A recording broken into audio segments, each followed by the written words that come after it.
জানি না তো এখানেই আছে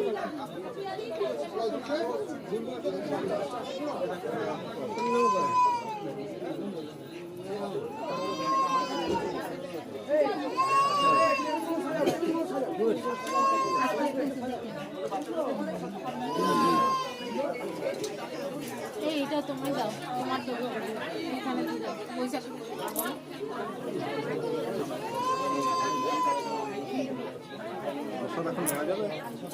হ্যাঁ দিচ্ছি ছেলেদের হাতে না দুটো একটা করে দিই, কেননা ওই এখন প্লেটে করে দিলে খেতেও পারবে না আর খেতে পারবে না। আমি প্লেট নিয়ে আসবো? না না না এখন দরকার নাই, আমি ছেলেদের হাতে হ্যাঁ প্লেট তো বড়দের জন্য লাগবে, বাচ্চাদের একটা করে প্রসাদ দিয়ে খেতে বসিয়ে দিই। হ্যাঁ আর বাচ্চাদের একটু দাও, পারমিশন নিয়ে নাও হ্যাঁ এখন যাওয়া যাবে দিতে বলেছি। তাহলে